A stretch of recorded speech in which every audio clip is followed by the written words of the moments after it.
Okay, preparing to live stream the meeting. This is, meeting is now streaming on YouTube. But I just don't want to get any feedback, you know what I mean? Oh, okay, I see. So I was playing, okay, so it's now streaming live. My issue was I was playing it and it was a delay. So now it should be streaming live on YouTube. So this is a big step for France over here. I'm just trying to step into the 21st century. Streaming on Zoom and YouTube. I don't know if I could stream on YouTube and Facebook at the same time. Let's see, it's a great idea if you stream on Facebook. I will share it also on the page called Voodoo Cevite. Yeah, I was trying to do Facebook as well, but that's man, that's a little too much for my brain this early in the afternoon. So we'll start with YouTube, and then next week we'll do Facebook. We'll figure out how the YouTube goes. All right, thank you very much. All right, everyone, how's everybody doing? I see Morgan, I see Marlene, Jericho, Roslyn, Wajid, Andrea. Doing good. Hey, Marlene, you look like you at work? Yeah. I'm used to seeing you in your living room. I know. It's over. I see. Okay, well, thanks for still joining us. Yeah. What are you? You're a teacher or something? I'm a school nurse. School nurse. Oh, okay. Mm-hmm. Very nice. Very nice. I'm sure you're probably going to be busy when school opens back up. What city are you in? Orange. New Jersey. Yes. Lots of Haitians here. Lots of Haitians? Uh-huh. In Orange. In the school. In the school. Oh, okay. All right, cool. Well, you know, you could help them out with their breathing exercises and their making sure they're eating all of their, you know, good food to help build their immune systems. Yeah. Keep some purple onions in your office. Yep. All right, awesome. Thanks for being here. Thank you. All right, let's see who else we got here.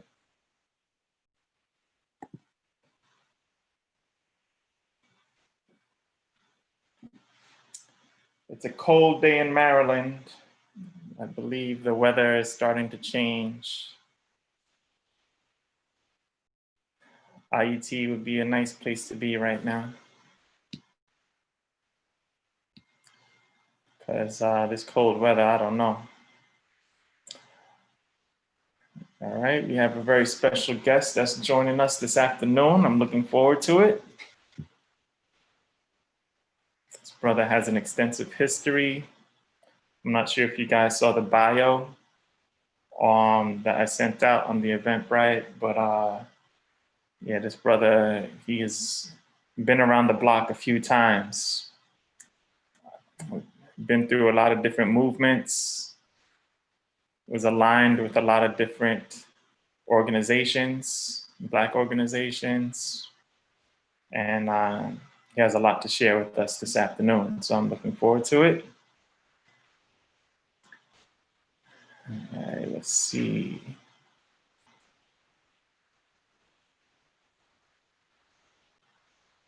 All right, it is 1 o'clock.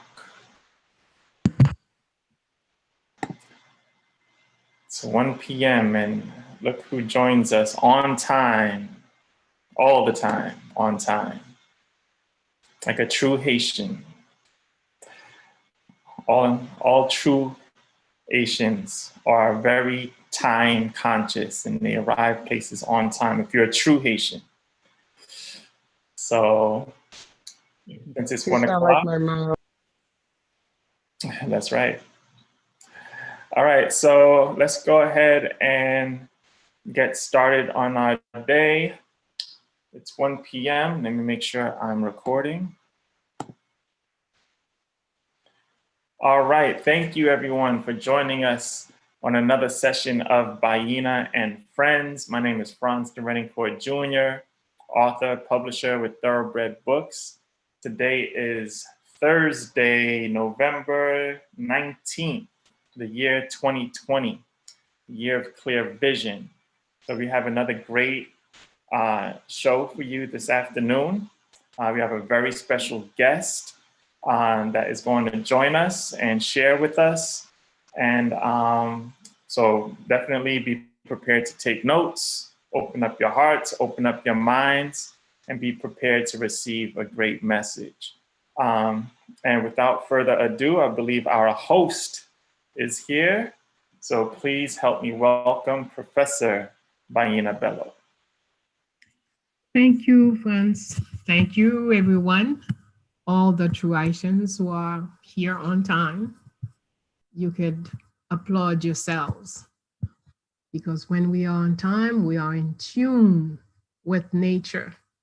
Nature always has a program for us. And if we sidetrack on the time, and you know, time is the greatest actor of all artistries. Greatest actor is time, even though it's not in the books most of the time. So so thank you and applaud yourself for being here on time. We are going to have as our guest today, Brother Baba Zayid, who will be with us. This is someone I have known probably from the 70s, 80s, and who has always been at work. But before we meet Baba Zayid, before we go on with our program, we are going to take the time to go inside ourselves, as we always do. We're going to go in, look for all the forces, all the powers that are asleep, and we're going to wake them up. The time is very, very grave, and we need to muster all the forces that are necessary for us to deal with the time and the situations that we are in today. There are all kinds of things, all kinds of programs to eliminate us. And we must have a program to remain. And we claim our position as the caretakers of our planet. So let us begin today by repeating this, each one of us engaging ourselves. I am a caretaker for my planet Earth. Let us say it. I am a caretaker for my planet Earth. I am a caretaker for my planet Earth. If we don't claim it, then we don't feel engaged to do what must be done in order to bring about truth and justice on our planet. So we let others decide what will happen. That's why day after day, year after year, we hear about this many people killed over here, and it means nothing to us. This forest being destroyed, it means nothing to us. This river turned black, it means nothing to us, because we're not aware that we are the caretaker of our planet. The planet and us are one. We are one. If we're not here, this planet will not be here. So those who are planning and plotting to eliminate us, unless you got someplace else to go, you better stop your plot. But we know they're not going to stop it unless we stop them. And we cannot stop them unless we are ourselves, unless we are clear on our mission, on our goal, our first and primary goal of protecting, defending our planet. So, let us begin with our breathing exercise so we can increase our consciousness. Sit properly, back straight, hands on your knees. We breathe in through the nose and breathe out through the mouth. I will guide you.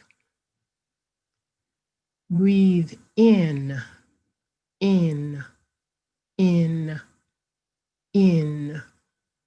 Hold. Breathe out, out, out. Relax. Breathe in, in, in. Hold. Breathe out, out, out. Relax. Breathe in, in, in. Hold. Breathe out, out, out. Relax. Breathe in, in, in. Hold. Breathe out, out, out. Relax. Breathe in, in, in. Hold. Breathe out, out, out. Relax. Breathe in, in, in. Hold. Breathe out, out, out. Relax. Thank you. As we remind you all the time, don't wait for Thursday to do it. Do it as you go about, as you go up and down stairs, before you put on your mask, after you take it off. Increase the oxygen in your lungs to give yourself a better chance to survive. Welcome. Welcome to everyone. Welcome to Bayyinah and Friends. We are very happy to welcome you one more time to our program, Bayyinah and Friends, created by Franz de Renoncourt. Let us get to our poem and look at our poem today in light of what we said earlier. We are the caretakers of our planet. Each one of us must commit to his role as the caretaker of our planet. All right, Franz and I will do the poem. Franz, would you start, please? Our first mistake was that we thought of freedom as a place rather than a continuation of a struggle. Tyranny never sleeps. Our second mistake was that we thought of freedom as a goal rather than as a launching pad from which to reach our goals. Without purpose, freedom hardly matters. Our third mistake was that we thought that freedom would make us free. That, however, is license, not freedom at all. Freedom is being shackled to identity, purpose, and direction, and being in constant pursuit. As we read it, I think of that lovely young lady who was reading for us last week. We're not much more advanced than her. She read with all the understanding, the feeling. She really transmitted the message. So, freedom, what does that mean? Let's look at that title. What do you see in that word, freedom?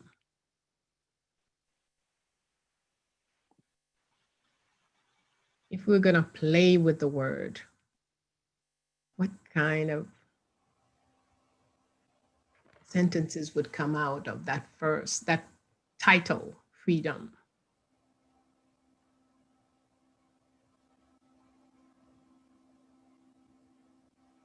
Well, can I answer? Yes, ma'am. Good afternoon. Just hearing the word freedom just now, it's the first time it occurred to me, the dumb part, and it made me think of kingdom. So it makes me feel like it's something we should live in, like an empire, a feeling of just being free, just something that is ever expanding. Mm-hmm.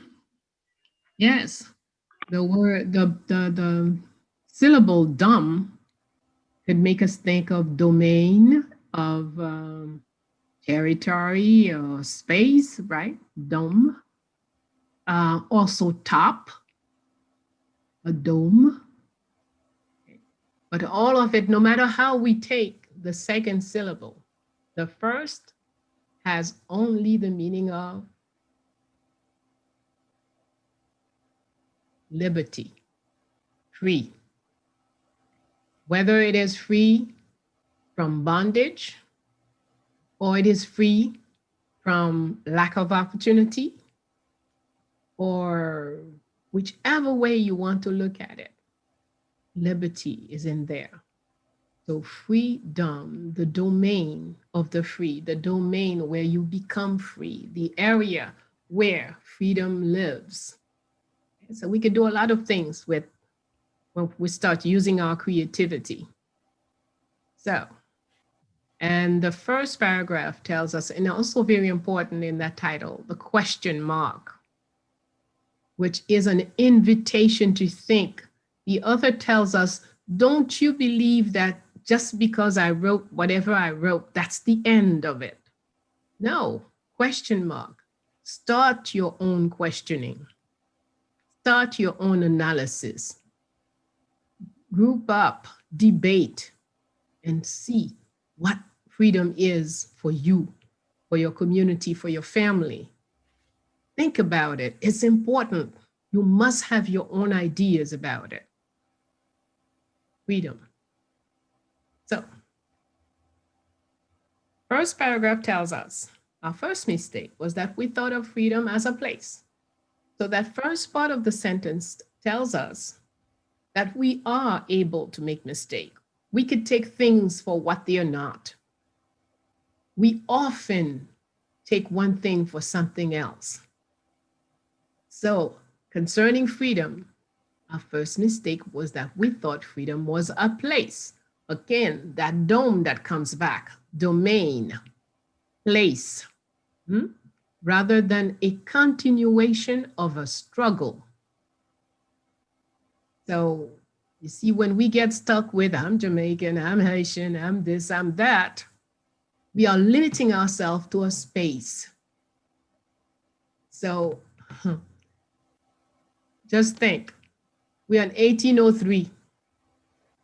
People living on that island say they would claim, I'm Saint-Domingue on December 1803. And then on January 1st, the name of the place becomes Haiti. And probably many people continued to use Saint-Domingue because they couldn't free their mind to step to the new space, the new situation, the new context. They remain in the mindset Saint-Domingue, but Saint-Domingue was dead, done with. Now IT was what was happening. It officially began yesterday. What date was yesterday?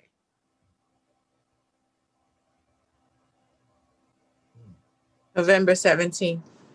Yes, 18. I mean 18. 18. so 18. exact. November 18. And what happened on November 18? Bataille de Vertières. Exact. So the biggest battle ever that the colonials, the slavers find themselves in their biggest defeat. Because by November 18, 1803, the Haitian army had whooped the Spanish army off the island, smashed up the British army that came in thinking since the Spanish were not there, they could take it over. So they come in 1801 with 30,000 men, well trained, well armed, et cetera, and planning that in 1 week they would take the island. But they didn't know there was a guy called General Jean-Jacques Dessalines. And when they met up with him, they left over 25,000 dead on the ground as the rest of them back off onto their boats and trying to get away. And they did get on their boats, but not without committing another crime against Black people. All the Jamaican soldiers and officers that they brought with them, they put them on the same boats and set fire to the 1,500 Blacks who were members of the British Army. That's how they say thank you to them for helping. So when they went back to Jamaica, there was not a single Black man alive. And they could tell the story any way they wanted. So you see freedom. If you limit yourself to a space, you'll never be free. Because spaces will change names, will change circumstances, will change government, will change all kinds of situations can change in a space. It all depends on the actions of humans. And that's exactly what the second part of the paragraph tells us. Rather than, so we were focusing on freedom being a place rather than a continuation of a struggle. Struggle means actions. Struggle means there's a plan, there's a program, there are objectives. So we're fighting for this to happen. So once we get into the struggle, then we're into freedom. But if we're just about a place, again, if we take the island in 1400s, for more than 4,000 years, the island is named Haiti, A-Y-I-T-I. 1492, the criminals invaded the island, and criminals from Europe, Euro-Christian criminals invaded the island, and we named it Hispaniola and changed the whole structure of life on the island. In less than 11 years, they committed genocide against the people that were there, and then start to bring in kidnap Africans, captives onto the island, while fighting among themselves about who it belonged to. The Spaniards said it was theirs. The French were trying to get some. The Danes were trying theirs. The British were trying to get it.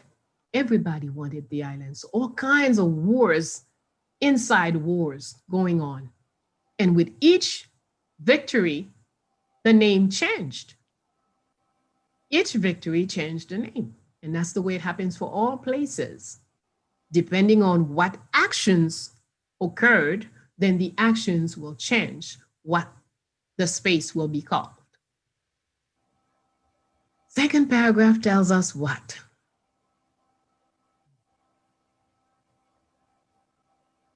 Tyranny never sleeps. Tyranny never sleeps.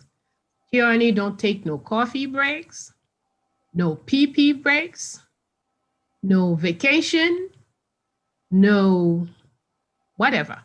Tyranny is continuously at work, looking for something to dominate, to tyrannize. Tyranny never sleeps. I think of that a beautiful young girl last week was figuring out tyranny and remembering that the Y had different sounds. It's a funny letter.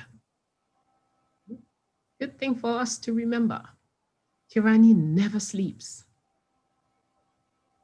So if you say you are in a struggle for freedom, but you take vacation, you take break, you have Sundays you don't work, Saturdays is for this, and Fridays is for something else, or you're working for someone and it's taking all your time, got to think about it. Got to think how we're going to organize our time so we can be about the struggle as much as possible. Our third paragraph says, our second mistake was that we thought of freedom as a goal. A goal, once you obtain your goal, then hey, everything is over. That's what happened to many of us. Some of us, we say, oh yeah, I gotta get married. And once you get married, no more being polite, no more being kind, no more being cherished. You know, it's just, hey, this is it. The goal is reached. There is nothing else to be done. Life has not stopped, no matter what the goal was, and that you reach it. Immediately as you reach one goal, opportunities for 10, 12, 20, 30 other goals are behind you. So you should be looking for the next goal and not say, this is it. I have reached it. I wanted this house. I got the house. This is it. And sometimes we work so hard to get the house and then we let it go to park. No maintenance. Because we thought, this is it. I have arrived. No, we'll never arrive. We are forever growing, ever rising, always higher than the day before. The fourth paragraph tells us,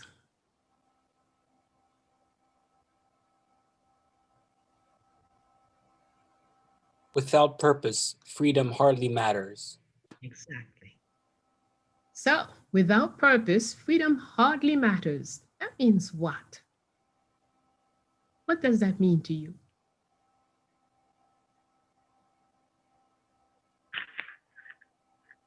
Without moving towards your divine calling, like freedom doesn't, if you're not working towards what you're meant to do, then you're not free. Your freedom doesn't matter. That's how I see it.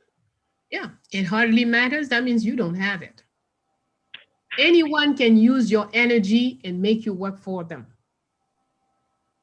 if you don't have any purpose in your life. And it's also a very dangerous state of mind. The two of us are sitting here doing nothing. Somebody comes in. Hey, Bayyinah, what you doing? We're there. Nothing. Okay, well, let's go with me. Let's go. I have a program. So we follow the other one who just came in. We don't even think, because our mind is in a sleeping stage. We don't even think to ask the person, where are you going? What's the program? To see if it's something we want to do. But since we were doing nothing and somebody say, let's go, we go. And then we find ourselves. They put us standing in front of a bank. Okay, stand in front of the bank. And the other two go in. And you hear the police and you stand there in front of the bank. And then guess who they arrest? You, who knew nothing about the program, but who was there. And they knew the guy they were following, you came in with him, the cameras film you when he gave you instructions to stand here. You're guilty. But you didn't know nothing about it. It's true you didn't know anything, but that's what happens when you have no purpose. You are energy that anyone can use to do anything with, because you always energy, whether you're using your energy or not, whether you have a plan for yourself or not. Okay? So that's why it's dangerous to live without a purpose. And we don't mean little things like getting a house, getting married. No, purpose. The more your purpose is high, the more it is elevating and elevated, the more difficult anyone will sidetrack you. So the next paragraph says,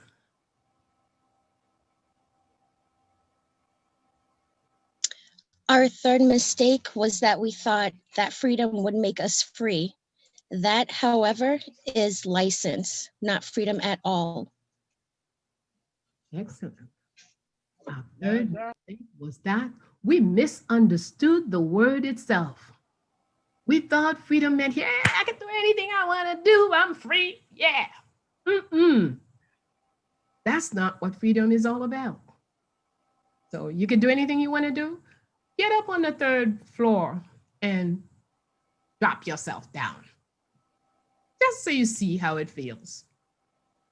No, we have a body, and the body has rules and regulations. There are things we can do with it depending on how we've been treating it. My daughter loves to run, but I can't say to myself, oh, so she's going out running this afternoon, let me go run too. I might decide to walk the distance that she's running, but I cannot run it. I have no preparation. My body has no, my muscles have not been prepared. My respiratory system is not prepared. Nothing. My mind is not set for running, but I can walk. So I will do what my body is trained to do. I know what I can do. So yes, freedom does not mean do whatever. That doesn't exist. The bird cannot decide to go swim in the ocean. The fish cannot decide to go climb a tree. Every life form has all their freedom, abilities, and rules within themselves. So why it is so important to know yourself? Because as you learn to know yourself, then you can push yourself to its ultimate capacities. But if you don't know who you are, you might always be taking the wrong road and be faced with unnecessary failures, because it's not really failure. But if a bird decided that it wanted to swim, it wouldn't succeed. But if the bird knows he's a bird, then he knows he could fly that distance easily. So that's the same thing for all life forms.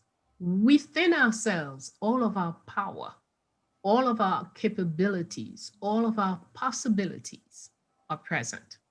But we must identify clearly who we are and where we are, so we know what to do to move to the next step. That's what you can't do today.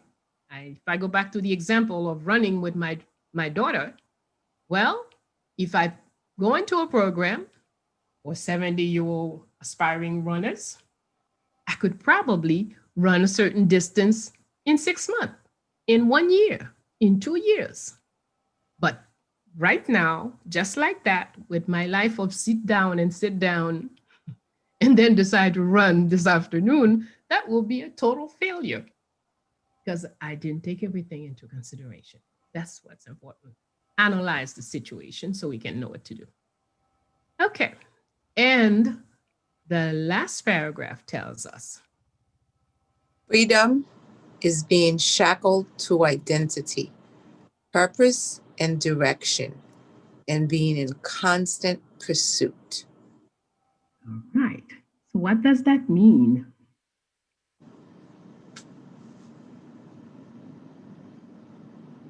Always have your seatbelt on. You constantly have that seatbelt on that tightens you to your identity, purpose, and direction. Every choice, every decision. Exact. Identity makes us know who we are. Purpose pulls us forward or up. Direction are the choices we make as to how we get to our purpose. But the key thing is that we know as long as I'm alive, I must have a purpose. Because you see, and being in constant pursuit, there isn't an age for no longer having a purpose. You might become aware of purpose at 50, at 60. Then that's when you set your first purpose. Then that's where your life begins. So, but in order to set a purpose that is fitting to you, you must know who you are. That's the key. That's why identity is first. You know who you are, then you can set a purpose for yourself, and the direction will be clear.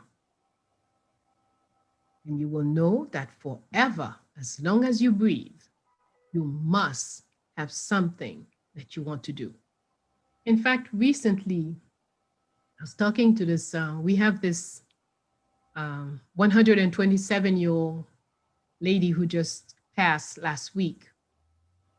And yeah, till the end, clear mind. She knows what's happening. She would, there was an activity for her and I didn't go.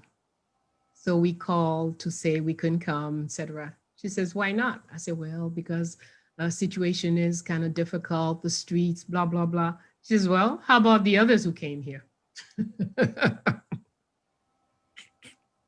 So she told me, that stuff you're saying, that's crap. If others can come, it's not more difficult for you. Okay? And she was right. Probably it would have been easier for me.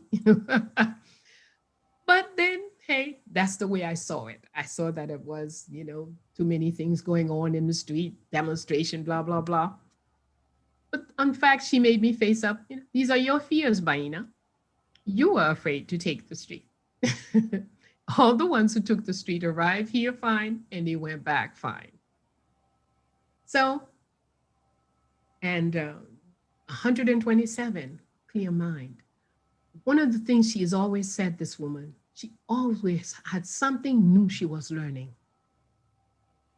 And it's because of observing her that I've recently begun to learn Kiswahili. I decided I needed to learn a new language. So thank you. So yes, always have something in order for you to actively be in pursuit. Don't ever reach a point and say you can't. You can say, oh, I can't not do it today, but if I do this, that, and the other, in 6 months, in 1 year, in 5 years, I will. That's why you must always have a purpose in front of you, always. Any question? We will take 2 questions or comments on our poem. I just have a comment, if you could hear me, if I may. We hear you very well. Oh, great.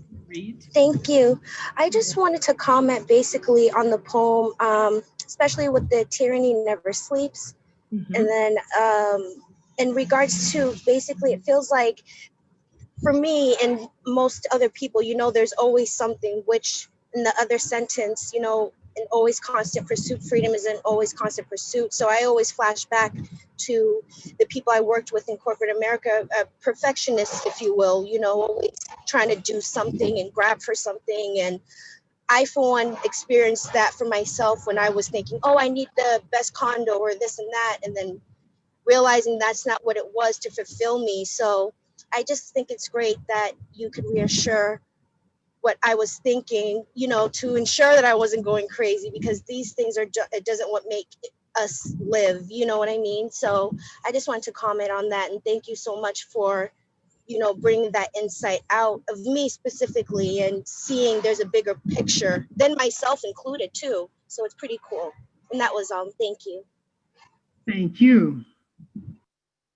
Is there a second comment or question? Yes, Sister Bayyinah, Mhm. I keep forgetting to email you for weeks. I've been wanting to ask, because this poem, it was set 5,000 years ago. And in my thinking, I was thinking 5,000 years ago, we were set. So do you know, like, what was happening historically around that period? I'm sorry, repeat the last sentence.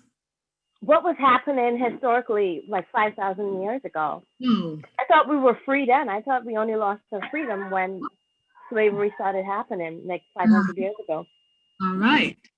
Very good question. Thank you. Are we ever free?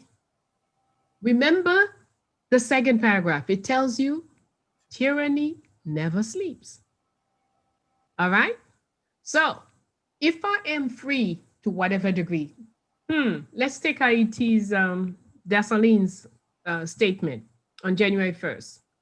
He said, we have achieved political and military independence. All the others need to be done, remain to be done. We have achieved military and political independence. Do we have educational independence? Do we have economical independence? Do we have sovereignty? See, there are a lot of things to be built once you have political and military independence. So it's the same for the life of the nation, it's the same for the life of a person. Yes, there were a large degree. If we look at the society, the Ethiopian society of that time, we would say, wow, why would they even think about freedom? Precisely. In order, once you have it, you have to have a program to keep it, or tyranny will come and grab it. Once you have it, you can yourself imagine, we finish fighting, we've won the battles, and now we all go to sleep or we have parties. Independence, da da ba da da da. We're dancing all day long. Yes, because we're free now. What happened? Who's doing the planting? What we're gonna eat? Who's gonna be building the roads, the hospitals, the school? That's what happens, is that you must be in constant pursuit. Once you have whatever you have, then you need to fight to maintain it, to protect it, to defend it. It doesn't just happen automatic. What is guaranteed is that tyranny never sleeps. Whether tyranny will come from abroad, whether tyranny will come in the form of an army, or tyranny comes in the form of missionaries or priests, or tyranny comes in the form of, you don't need to worry about school. I will send books to you. I will send school chairs. I will tell you how to build your school. Tyranny takes all kinds of forms. So you have to constantly be thinking, defining, redefining, reestablishing freedom in your life, assuring the freedom you had yesterday is still there.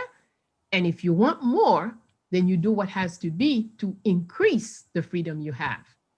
But the minute you go to sleep and say, yeah, everything is okay, we don't need to worry about it anymore, that's when you start to lose it.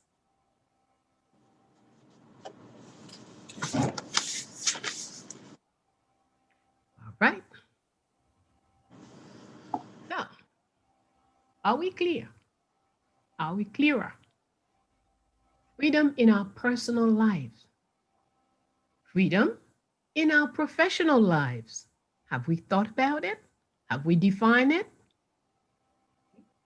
when we hear a professional person saying things like, well, I was working such and such place and the boss insisted that I go to bed with him. In what sense we could define, what happened here? If somebody is saying, yeah, you have to come to bed with me if you want to keep the child. The person is stepping on your freedom.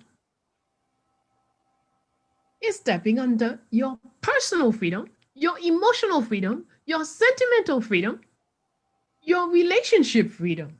Because you may have someone in your life and you don't want to have anything to do with this guy. He means nothing to you.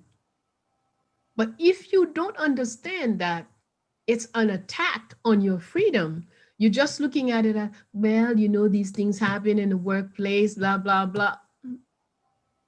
You're not going to fight properly for yourself because you don't even understand the scope of what's going on. Your freedom is being attacked. That's a totally different thing. Charlene? Did that bring some light for you?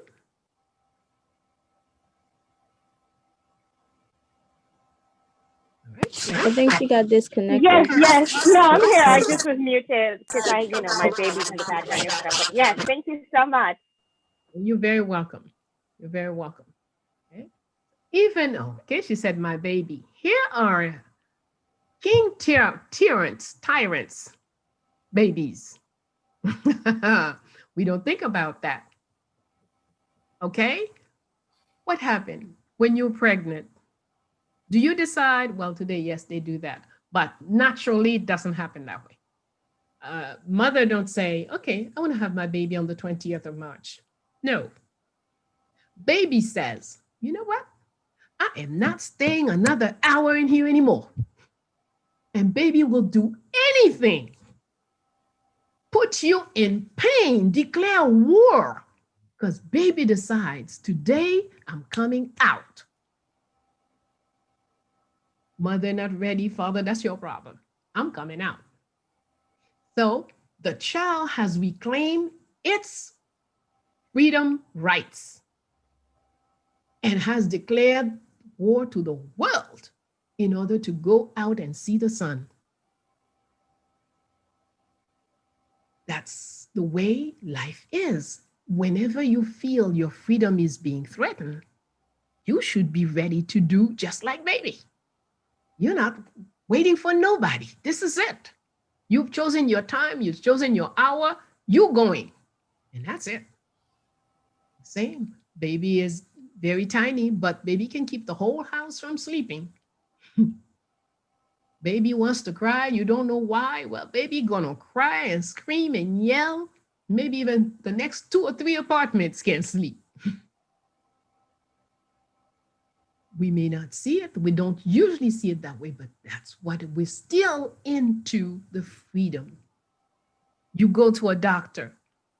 The doctor says, you have such and such. If he starts writing prescription. Well, he's taking all the freedom for himself. If you don't fight and say, well, what is this? What does it do? What are the side effects? You don't defend your freedom. Well, you go home, you buy the stuff, you swallow something, and you become more sick. Because you were not attentive. You were not pursuing your health freedom. You just let the doctor say, he's almost like a God. You go and the doctor says, and whatever he says, that's what happens. No. I'm one that they never like. Oh, pediatrician hated me with passion. Because I asked too many questions and I asked for alternative. After you give me a prescription, I said, okay, what's in this thing? What can I give to my child that is not in this, that is in this bottle, but that I can just buy in the store? Doctors don't like that kind of questions. So, yeah, but you have to be about fighting for your freedom every step of the way, constant pursuit. Every area that you don't fight for your freedom, you lose it. Yeah. You could be a great professional. Then when you go home, you're some little child. Husband says, go to the right, you go to the right. Go to the left, you go to the left. What happened to the professional woman who was running the show of 300 employees? She is not aware that freedom has to be everywhere. So in your daily life, you have to fight for your freedom there too.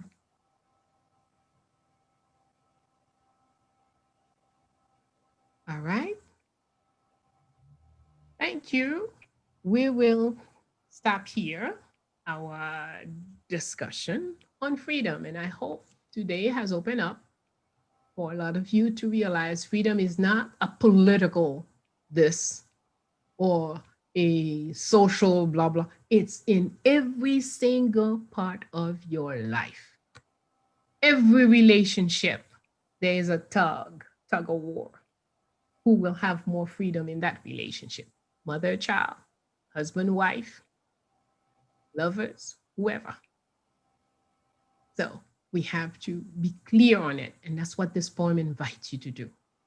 Think of your freedom in every area, your religious practices, everywhere. You have to work and see where is your freedom? Where does it lie and what degree of it you have to practice? Okay, let us go on. Well, I have a feeling that our guest is not yet present. Yeah. So, our guest is here. Oh.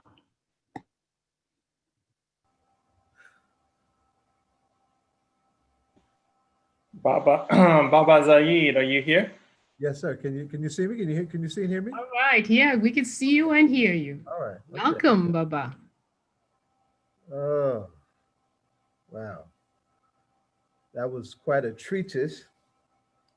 And having been with you for several weeks and following the show, every once in a while you think you got it, and then another nugget or another seed of wisdom is exploded on you, and you know you got to get some more. That was the fullest treatise you did on freedom in all of the episodes that I've watched, and I appreciate them grandly. And it made me even I came in with some other things ready to say and to share, and you made me rethink them already. So right on and keep on teaching. And I hope I can help with the share. Well, we are sure that you will help. This is Brother Zayid, New Jersey. When in some of my first conferences, the person who would be standing posts assuring my security was Brother Zayid very, very often. So this is quite a gentleman, a very kind person, a good brother. And we're going to start with talking about the Black Panthers. That's one of the areas that Brother Zayid was involved and has done quite a bit of reflection around and whatnot. So for those of us who don't know very much, who didn't live it, so how would you say in a few words, what is the Black Panthers? What was that organization?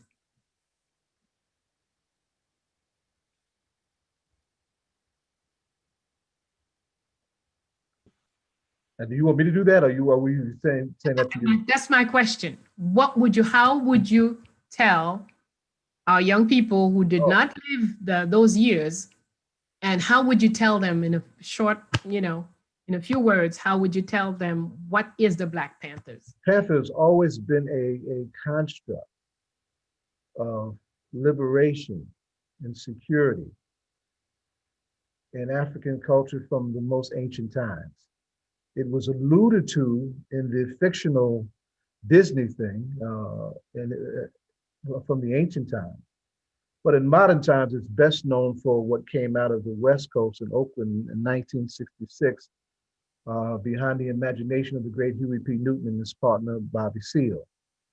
But I would say here that in these United States, that it really, the development of this modern construct actually took place in the South. In fact, I was processing a lot as you were going through the whole notion of freedom with how to repackage certain things, right? Because for me, you know, everything that gets me going. Can y'all see this? Right? Yes, sir. I stole the 1970s version of it in a drug transaction many years ago, which set me off to my journey for freedom. Right. So between Malcolm X and the Black Panther Party, and Malcolm was the inspiration for what became the Black Panther modern constructs. Right. That's really started in the South. And if I had to, you know, dedicate any, and I should do this, but let me just stop and say this. I want to dedicate some of my sharing today to some ancestors, right? And Kwame Ture would be one of them. It was Kwame Ture who picked up the doctrine of the Ballad of the Bullet from Malcolm and applied it to the South when he was running the Student Nonviolent Coordinating Committee, that was SNCC, and created a construct called the Lowndes County Freedom Organization, whose symbol was the panther. And that organization was a break from the so-called Democratic Party that Black folks were just beginning to get addicted to. Y'all heard what I said. I said addicted to, right? It's a break from that. And that break was not just an ideological or political break, it was also a military break because that party was armed. And I say that to say, because in the context of that, coming off of a big fight with a big monster tyrannical beast who so many of us in the United States are trying to get rid of, that the battle for the ballad was not won by nonviolence alone. There were armed formations, we have armed traditions that have sought to protect our humanity, no matter how dangerous the consequence of the opposition. And one of its manifestations was the Lowndes County Freedom Organization, whose symbol was the Black Panther, breaking paradigms, led by Kwame Ture. And his cousins in Oakland would pick it up with his permission and create what later became the Black Panther Party for Self-Defense. And I have been blessed to be touched by elder warriors from both sides of that coin, right? And it was some of my elders from the Black Panther Party that sent me into the new Black Panther Party, an armed formation that I had responsibility for in my part of the country for quite some time. And it was quite a responsibility, to be sure. You know, so I wanted to acknowledge Kwame Ture. I wanted to acknowledge Fred Hampton. I want to acknowledge Malcolm. I want to acknowledge Khalid Abdul Muhammad. And for the benefit of this very beautiful audience, I want to acknowledge Cecile Fatima. And I want to acknowledge Bookman, young man. I didn't just get Bayyinah's book, I got yours too. I want everybody to know that this revolutionary roughneck that I've been known to be was born on August 14th. Why came on? Right? So something in the universe was destined to bring me together with this incredible teacher who we all love and whose feet we are proud to sit at today and have been proud to sit at. It was a matter of destiny that we would somehow connect, and no doubt about it, right? So I guess I gave y'all a long answer to that question. Good answer. Thank you. Yes, and very important for us to notice. Very often they cloud the origin of our organizations, and yes, it was very important to mention the South was the step number one. So we thank you for that. So we jump from Panther then to Panther now. What's going on with the new Black Panther Party? Well, organizations and formations go through changes, ups and downs, peaks and valleys, you know, and good times and not so good times. I retired from the party in 2015 for several reasons. One, I just believe that's one of the problems I would dare say that we tend to have in terms of leadership development.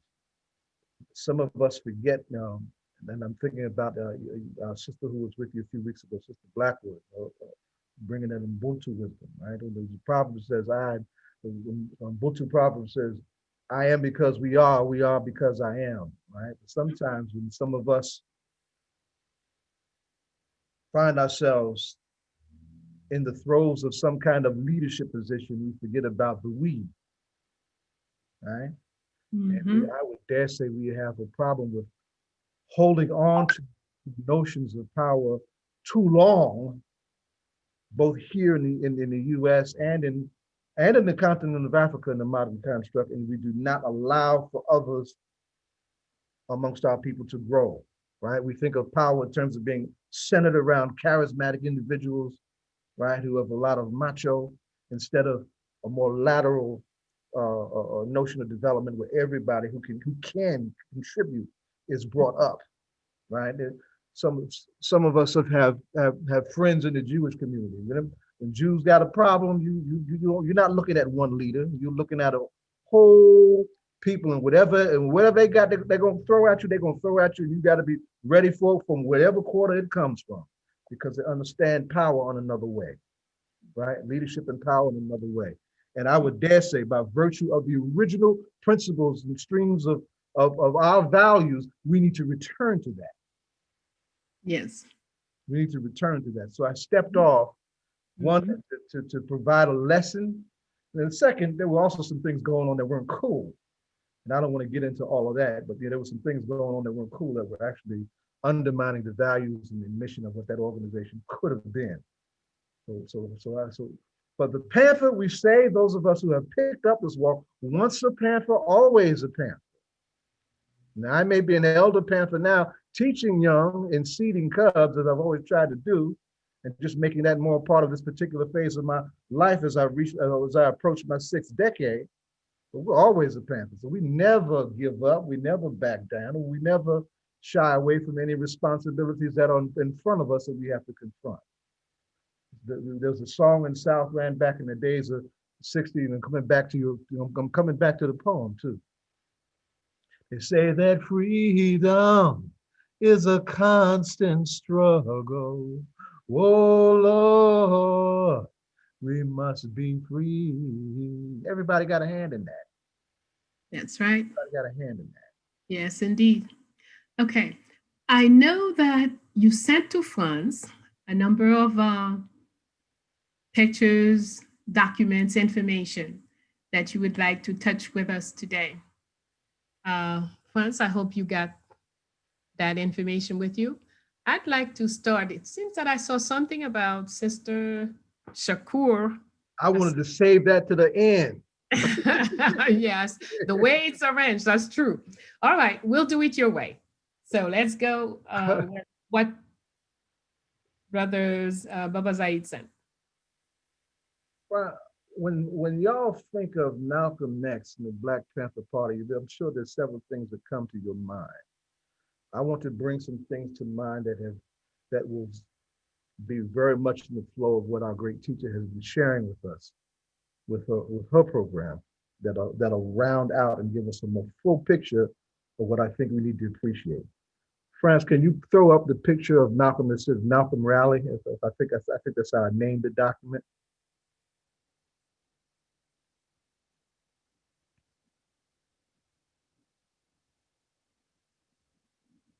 She'll say, no, that's not it. Not yet. I won't come back. We'll come back to that one. That ain't it. That's it. Right? Most of us, when we think of Malcolm, that's what we think of. We think of the great psychological operations warrior that he was, right? That could command crowds from as little as 5 to 5,000 and make us feel like something we haven't felt in a long, long time. And he was definitely that. And then there's other sides to Malcolm. Malcolm wasn't just this fiery orator who had charisma and that did that thing. He did other things that would make it, that would trigger, that would allow him to generate those kind of audiences.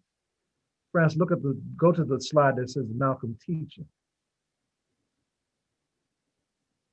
How many of you seen that? Not me. First time seeing it. Here's a man that didn't get past the 8th grade in American public school. Look at it. Look at it.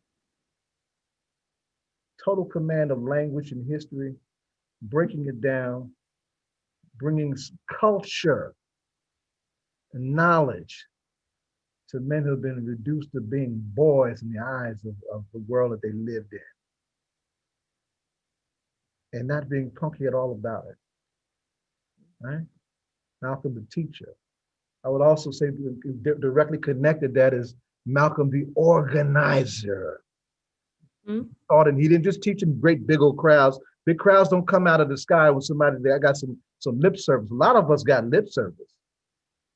But teachers teach, organizers bring people together, and they give direction in the dissemination of knowledge that makes people want to be together, work together, and be somebody and do some things as somebody, right?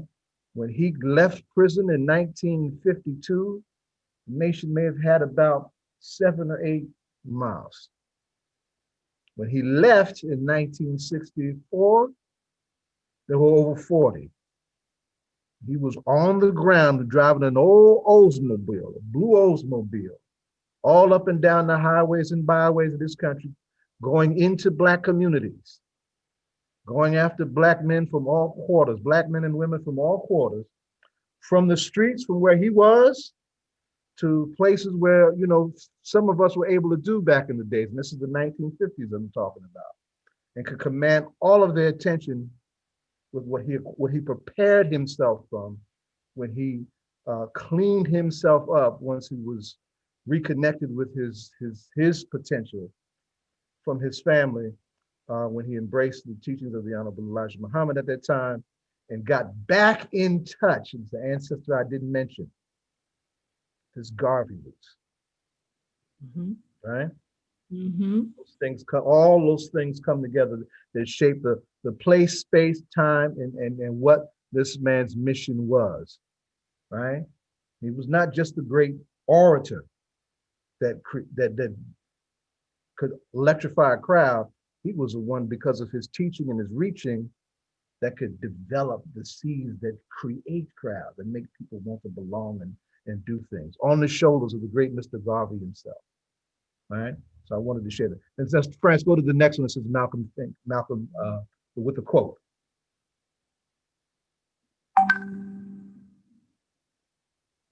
That's it. What's he doing there? See, we share teachers. Bayyinah and I, his name was Dr. John Henry Clark. And one of the things that Dr. Clark alerted us to appreciate about this great man is that great leaders, great teachers are also great listeners. Great listeners. Sisters, you're looking for husbands, right? And I just learned this recently from an elder in a relationship context. And the elder was the sister's father, and he wanted to know, are you being heard? Right? Are you being listened to? Are you being respected for who you are? Right? The great teachers and the great organizers had that. Malcolm, that's something else that Malcolm had. So I wanted to share that with you. When you think of the Black Panther Party, you think of certain things. You think of point number 7 of the 10-point platform. We want an immediate end to the murder and killing of Black people. Right? France, go to that picture of Bobby and Huey together. Right? You think of a generation of Black men, or, you know, picking up Malcolm's fire after Malcolm was killed. Kwame Ture said when Malcolm was killed, his blood fertilized the transformation of the so-called civil rights movement into the Black liberation movement for revolution instead of integration and reform, right? And that was the boldest expression of that. But there was much more to that bold construct out of the revolutionary imagination of Huey P. Newton than brothers with guns stepping to the police, right? Trying to show the brothers with the breakfast program.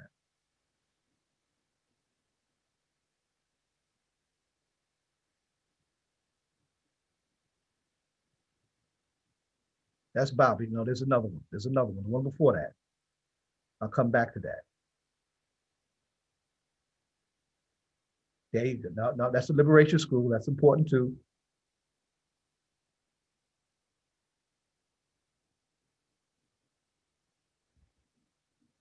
They said, I'm sorry, I don't know if I have that one. all right, okay, all right, well, let's use that. Let's use it. We'll take it right there, all right? What I had was a picture of Black Panther Party had what was known as community survival programs. 62 community survival programs. And while there was this thing that the great Dhoruba bin Wahad, and I'm one of Dhoruba's cubs, right, called the psychology of the gun, that let our enemies know that we're willing to do whatever is necessary to get our freedom and to defend our humanity, right? But there was also this thing that we had to do to serve the people, body and soul, right? And the most famous and most feared program, quiet as it's kept, was the breakfast program, feeding Black children who were hungry, but they weren't just being fed grits and sausage and eggs and cereal. They were being fed some knowledge of who they were that they weren't getting from the segregated schools that they were going to. They were being taught about who they were.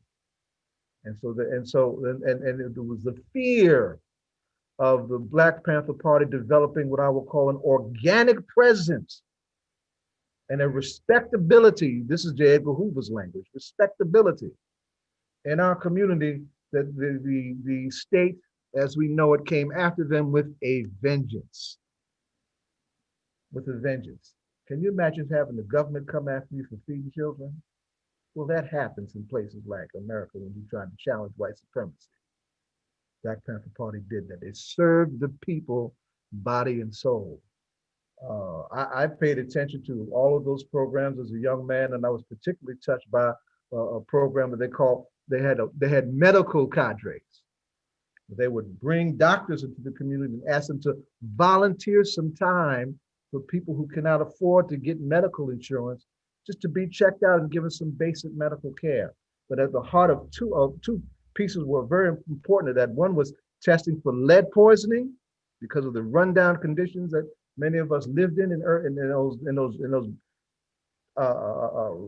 crowded, poverty-ridden cities that we've been jammed into.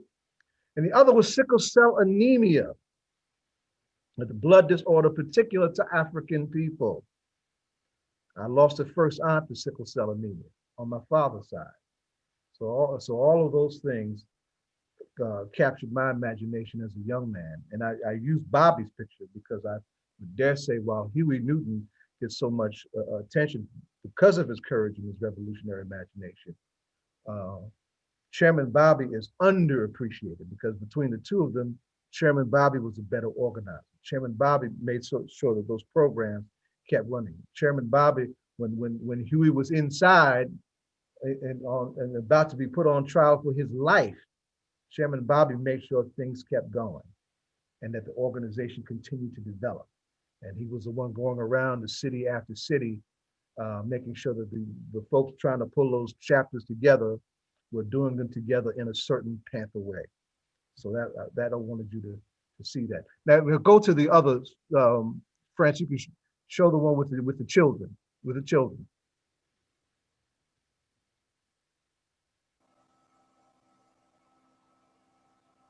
Right? This is important. This is hugely important, right? We ain't going nowhere if we ain't training our kids right. Right?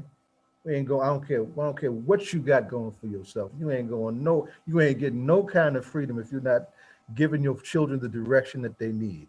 This is a picture of a liberation school. The concept of liberation schools comes from the OAAU out of Malcolm, right?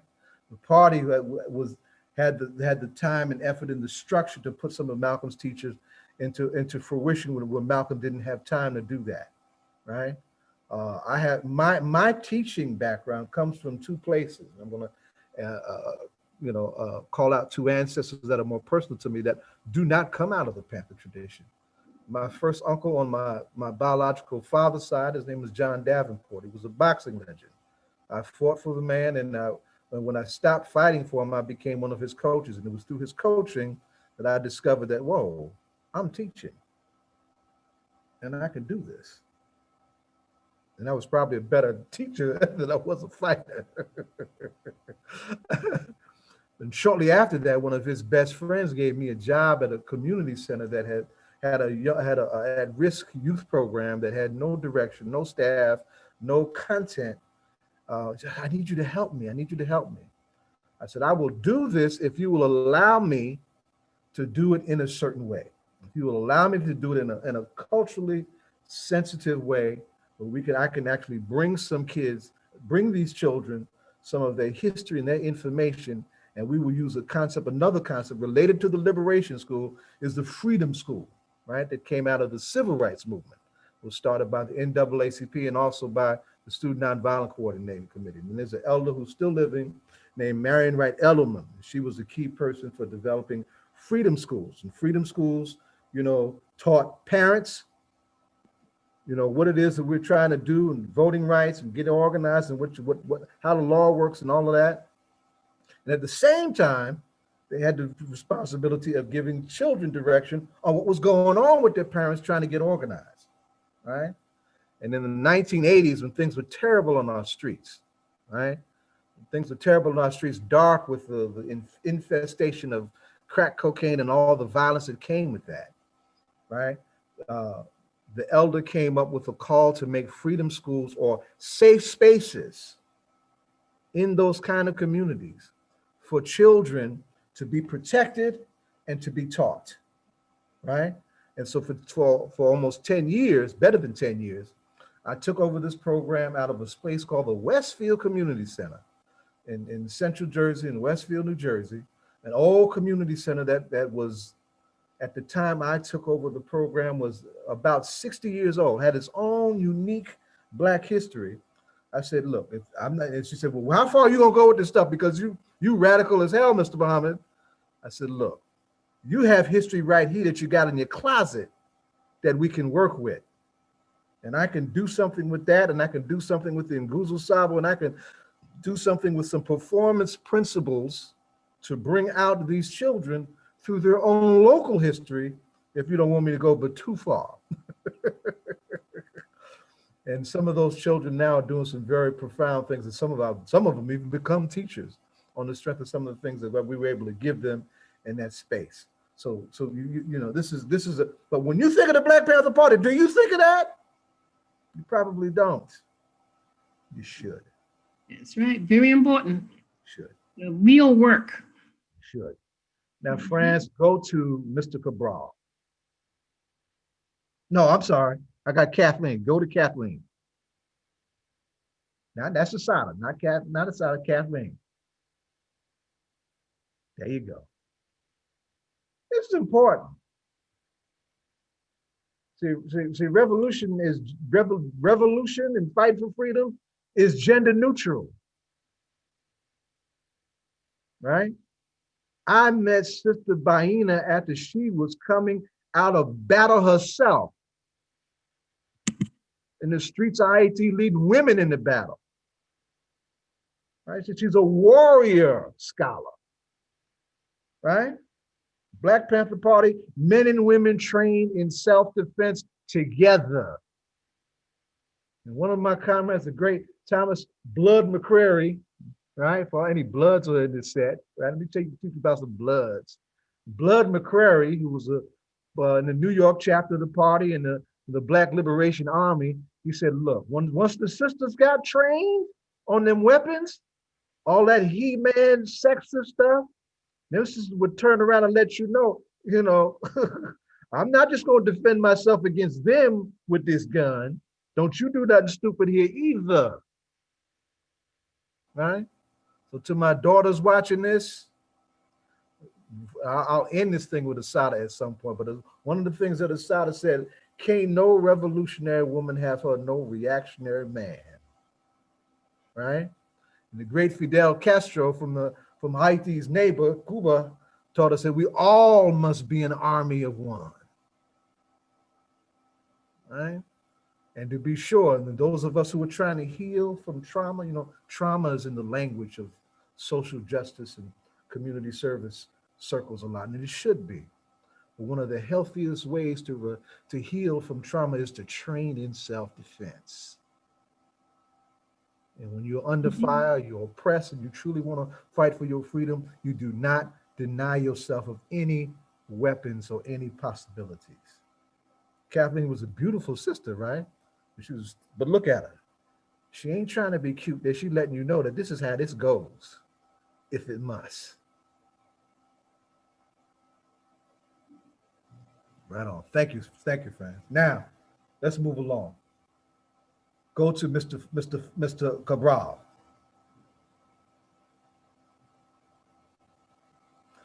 And I came across this, I screamed, because Cabral is known for many quotes, many things, right? And I actually hadn't seen this, right? And I thought I was pretty well read on Amilcar Cabral. And for those of you who are not familiar with Amilcar Cabral, Amilcar Cabral led Guinea-Bissau to its national liberation from the Portuguese in Africa. And he's considered one of the most important revolutionary thinkers of his generation. And he was assassinated in 1973, right? And what does it say? And this is something very in touch with what Mother Bayyinah has been trying to give you for as long as we've known her. We must act if we answer to and only answer to our ancestors. Now, that's in capital letters. He did that, not me. Our children and our unborn.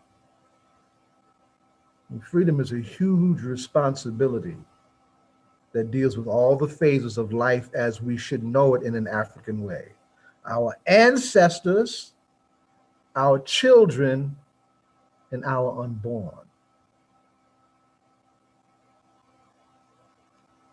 What else I do? What else do I have? Before we get to a side, I know I got something else in the middle. There's a picture of a drum. Yeah, throw that one up, a picture of the drum.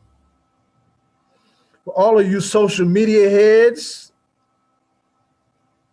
ride with some of this, right? And the top one is something that I take real personal, because there's some younger elements who do not understand that our ancestors never accepted any of the suppression that we faced, that we fought and resisted at every turn, right?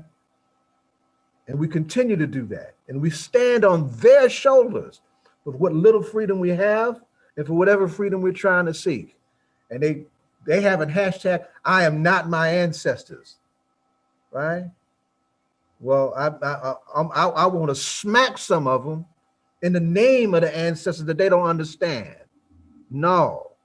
Standing on those shoulders, those who sacrifice for our behinds to be here.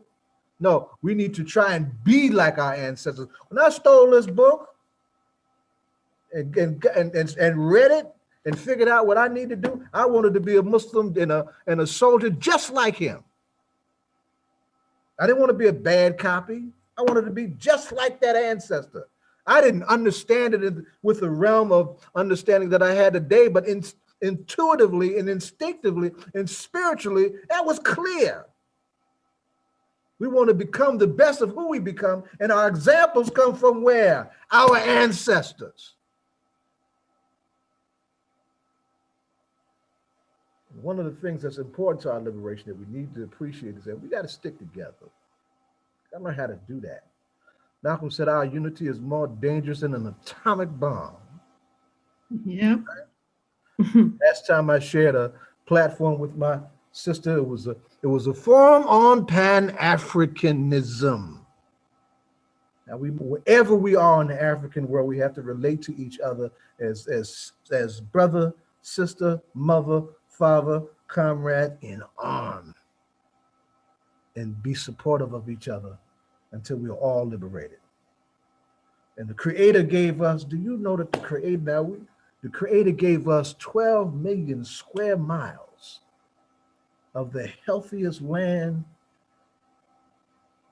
on the planet to take care of this earth several times over and still be all right without anybody having to hurt, right? And we haven't been in control of that land in centuries. I know we have some independence right now, but there's this construct that Kwame Nkrumah made plain to us called neo-colonialism. Colonizers can still control their former colonies by controlling their economies, their resources. And they can pay off the leaders to allow that paradigm to happen, right? So there are paradigms that we have to undo, right? Now go to Che. Now this dude, how many of y'all know who that is? That is Ernesto Che Guevara, right? And most folks think Che is Cuban. Che was from Argentina, a Latin American country that literally tried to purge itself of any semblance of Africanity and trying to become white.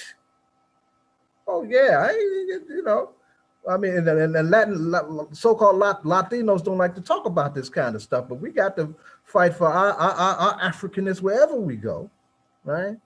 But here's a man who was a doctor who could have led a totally bourgeois life and embodied something that Cabral would call class suicide, putting all of his trappings of privilege aside, submerging himself totally in people's struggle, right?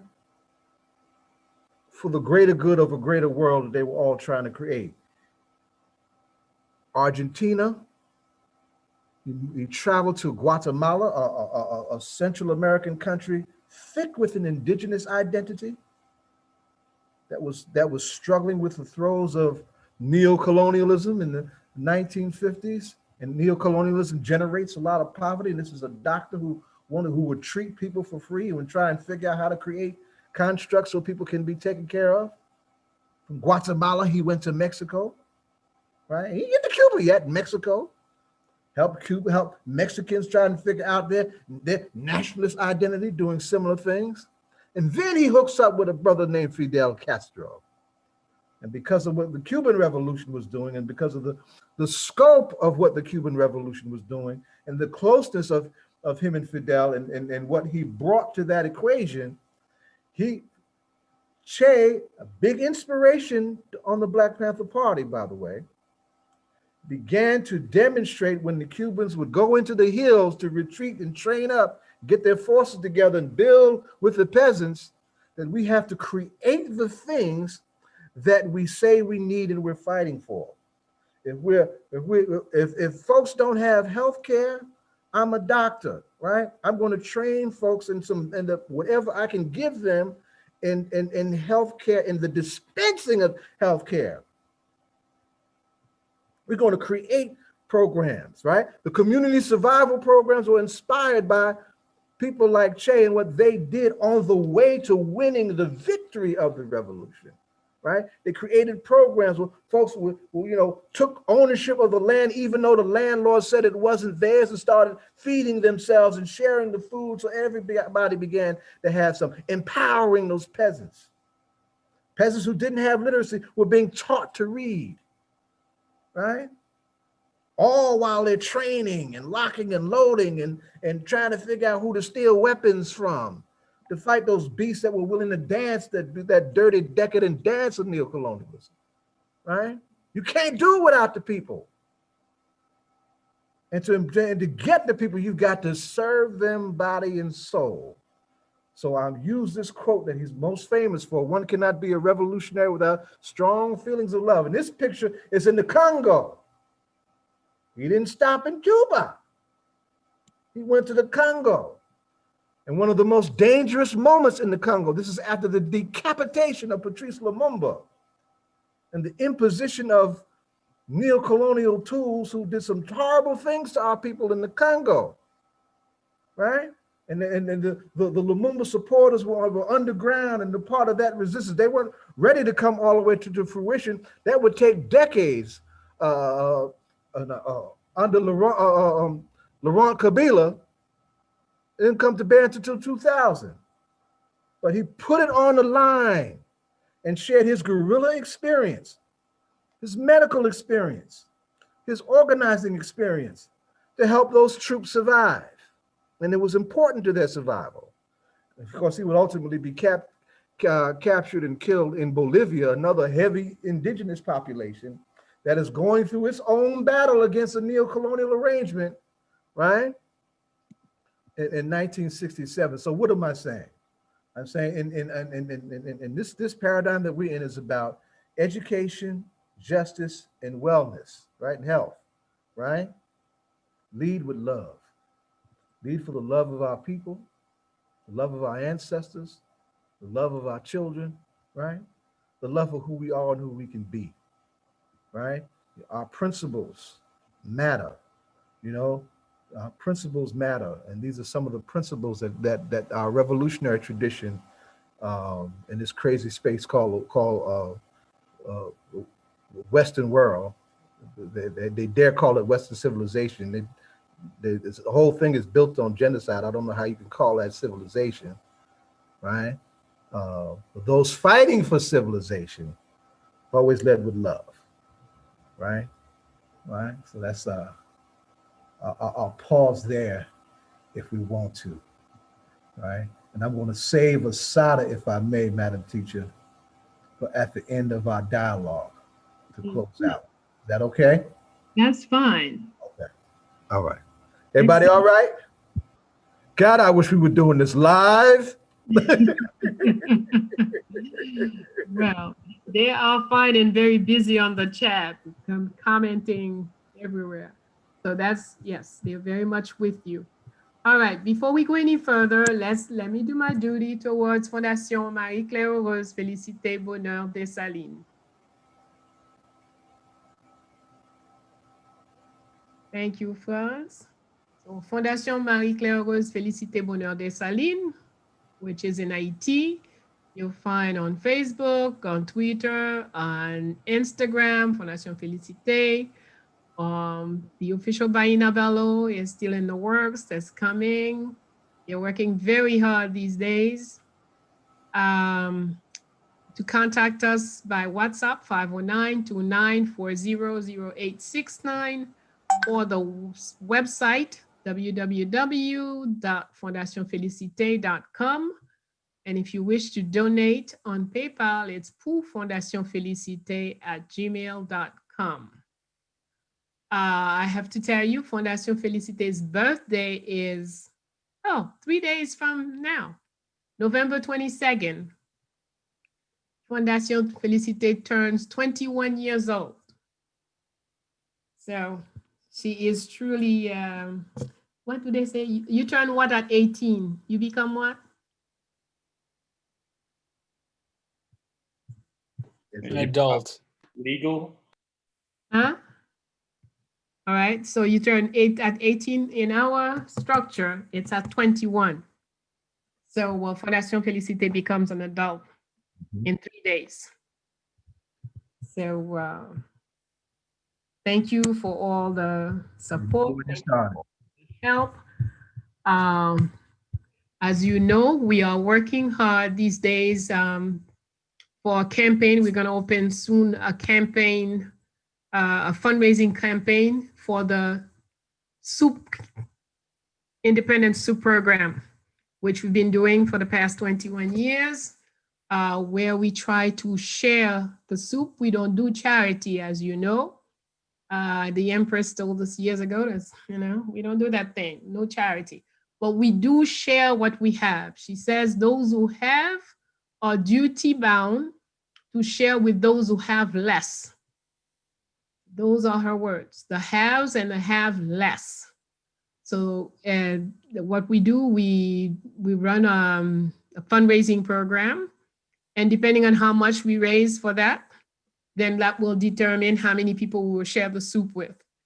The better years, we did it with 10,000, 12,000 people. Lately, with all the problems, we've dwindled down to 3,000, 4,000 people.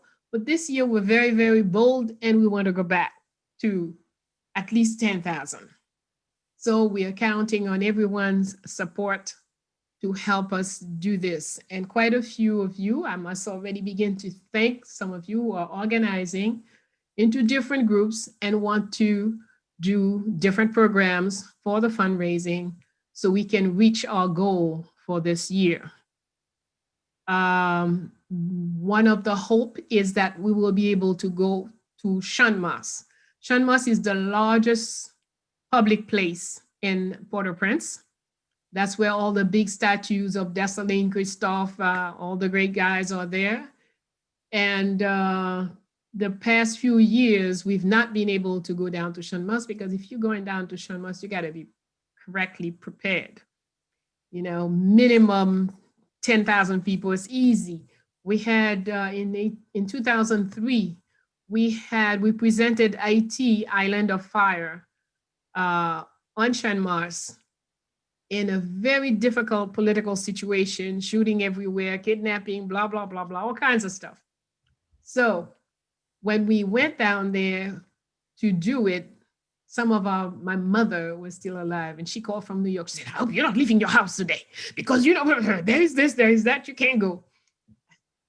Don't say nothing, but I had to do what I had to do. So we went down and sure enough, we had the show.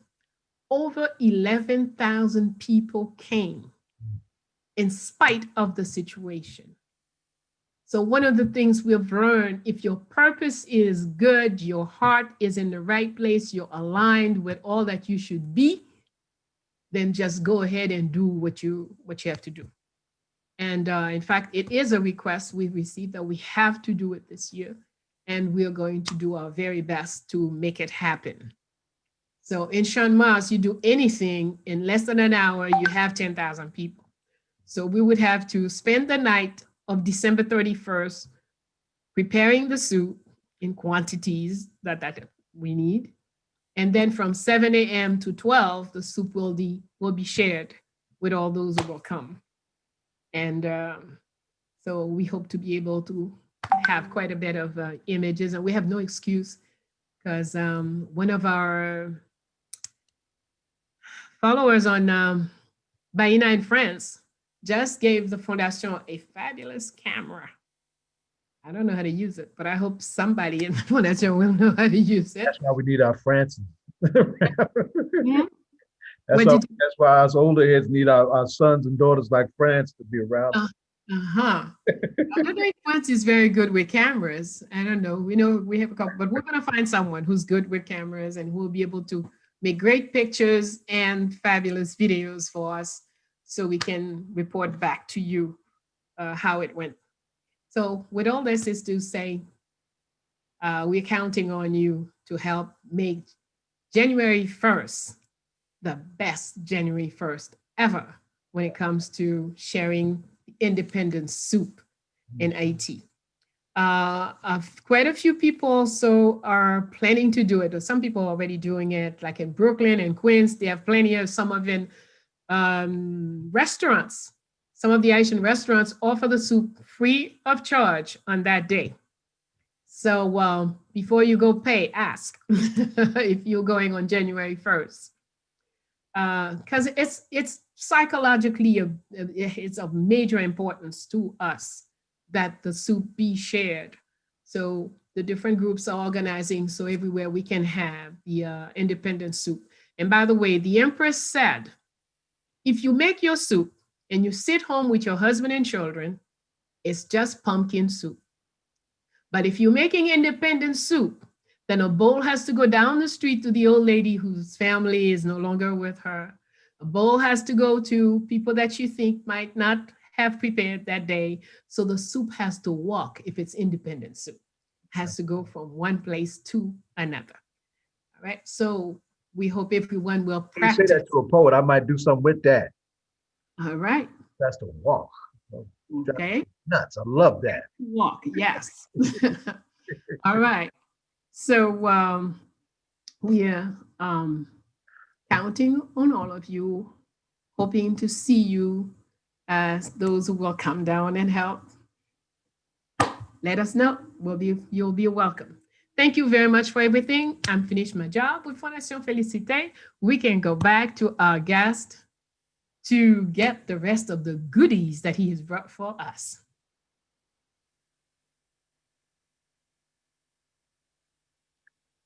Well, Oh, the way Francis is looking, that means I forgot something. No, What did no. You're fine, Ma. You're fine. But I think Baba Zayid gave us a lot, and we appreciate all the knowledge that you gave us in that short amount of time. And like Marbello said, you had the chat room going. So maybe you want to do our dialogue? Like to take a few Q&A, some questions. Mm-hmm. Okay, very good. So, okay, everybody, you know how this works. We have our esteemed. I'm sorry, we have to hear about Asata. The last picture, got to give it.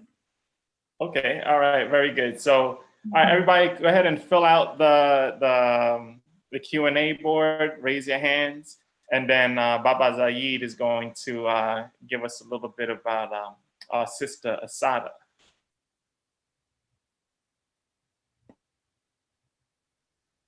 Actually, I was going to say that to the end. That is the end, because after that is question.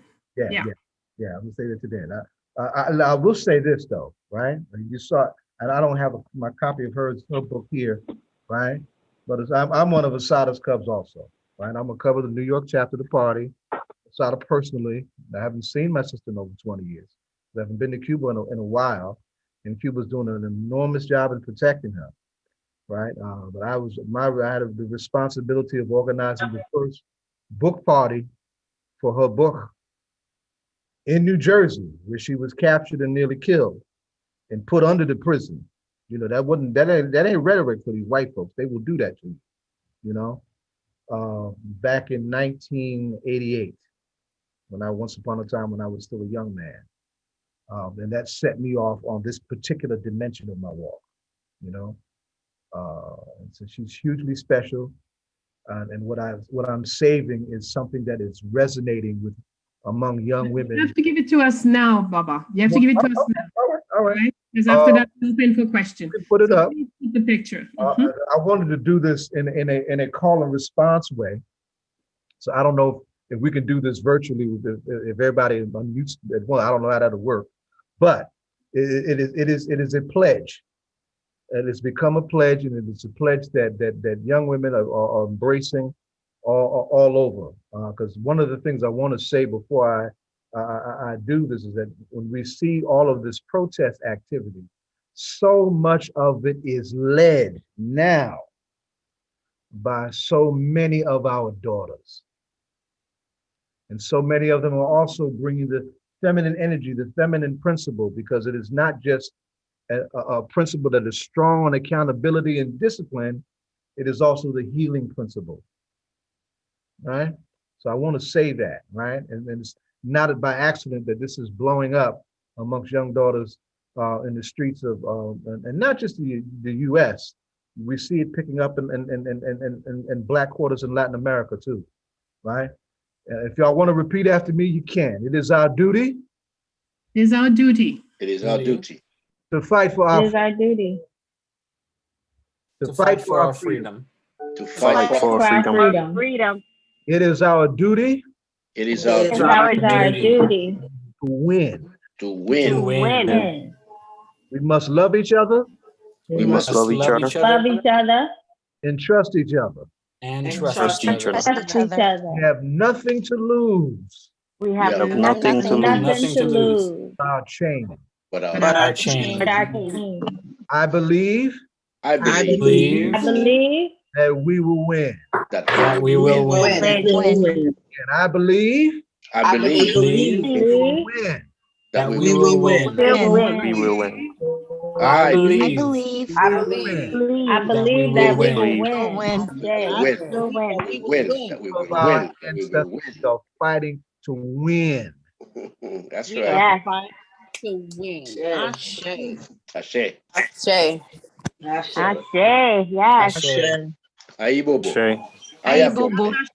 Ayi bobo. Lile. Litan. Oui.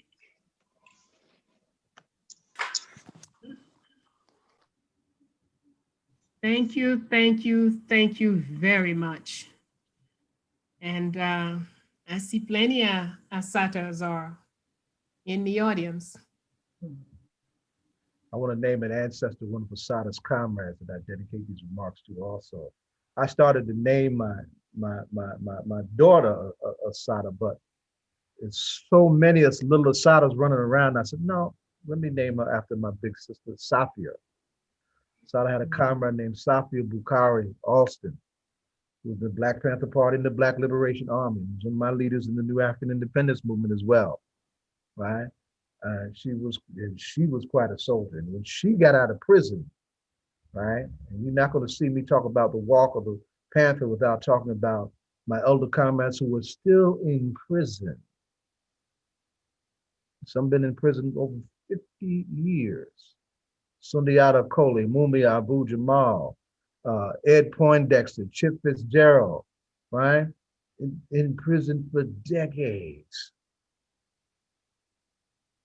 right? For their commitment to our people's liberation. And in real generals do not leave anyone in the field. Do not abandon those who have been captured. That's so right. We have an obligation to honor them. So I want to acknowledge my sister ancestor, Safia Bukhari, who literally worked herself to death, putting constructs together to help free her comrades from prison, right? And Asada is in exile. She is in a protected space.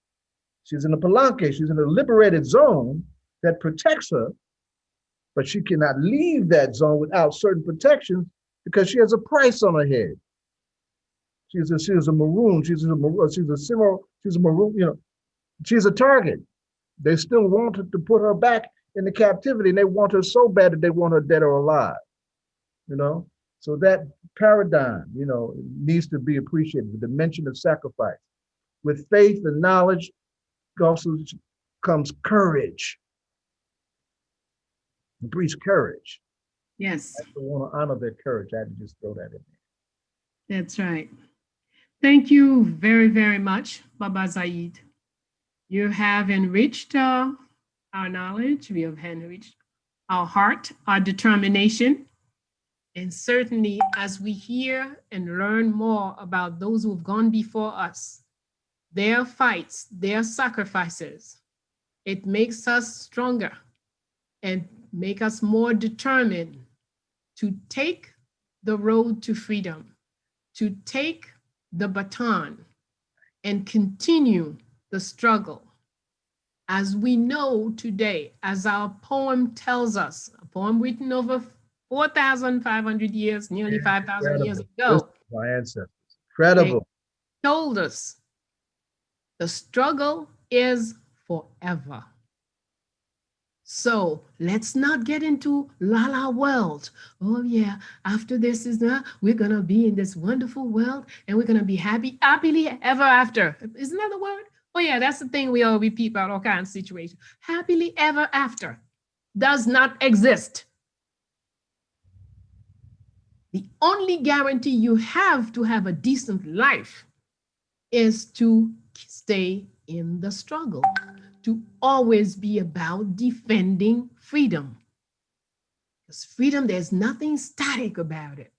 We have to earn it every day in every situation. So now we're going to say thank you very much to Baba Zayid, and we're going to open up so that you have a little, there aren't meant too many times for questions. Usually we try to give a lot more, but today it is short. I'm going to say, so we keep true to our words. It is 2:44. I'm going to quickly, the way I see the chat here, we have to add 15 minutes, France, if you agree. We should say we're going to go on until 3:15. We're not going to stop at 3. I'm okay with that. Give more people a chance to do what they have to do. All right, get your questions ready. I turn it over to France. Thank you. All right, thank you, Professor Bello. All right, and thank you, Baba Zayid, of course, with the great presentation. I wish we were live too, because I feel your energy through the screen. I want to hug my sister so bad. Yes. Yeah, you still are energizing us with your enthusiasm and with everything that you're sharing. So we thank you for giving us that energy this afternoon. You're welcome, son. That's why we're here. All right, everyone. So let's go ahead and if you have questions for Baba Zayid, for Professor Bello, go ahead. There's an icon that says raised hand, and you'll be able to get in the queue, and I will call you, and you'll be able to answer, to ask your question. So let's start with what are set. Go ahead and unmute yourself and ask your question, please. Thank you, Brother Fonz. Peace and blessings to you and to my Bello and everybody here, and to Baba Zayid. Just to go off of what Brother Fonz said, your energy is very, very infectious, and I feel it. And I you should have seen me when I was your age. Yeah, I feel that. I feel it, and everything that you're speaking. Oh man, that Malcolm X book is crazy. I stole mine from the library. I'm sorry, I know that's not right, but I wanted to have it. Well, however you got to get your freedom, you get it by any means necessary. Yeah, I got it when I was in middle school. Okay, I don't want to take too much time, but I had a few questions, but I wanted to know with the New Age Black Panther Party, did you see a lot of those, say, programs like the Breakfast Program and women uplifting and teaching each other how to fight in martial arts and things like that? Did you see that carry over into the New Age Black Panthers, and was that being upheld? Or that's one of the reasons why I was sent in to instill that and to impart that. But let me say this: some of that was already taking place. I want to shout out my brother and ancestor Khalid Abdul Muhammad, right? Because he asked me to come help him. And then he was called to the land of the ancestors before I could even get working good, right? And so I wound up staying even in his physical absence for over 10 years to help do that. But I'm gonna tell you a story about my daughter and her mother. I met my daughter's mother as she was leading the self-defense classes in the Jersey City chapter of our party. She was a serious martial artist. Expert in Taekwondo. Her weapon of choice was knives, right? And she was, when she was a healthy woman, she was a top-notch soldier in her own right. I would say yes, not to the degree, and we'll be very clear and honest. Transparency matters, right? Not to the degree that our elders had, and I struggled with some of our folks to understand that the importance of that dimension of the work, right? Self-critically, I had a chapter full of teachers, and I was unable to inspire them to do liberation schools, right? And I'm saying that, so I'm taking responsibility for that, right? And when I had them with me, and I'm bigging them up for the good things they were doing, that don't let them get comfortable with these applause, because they should have a liberation school, right? We did some of those things, right? I organized legal clinics.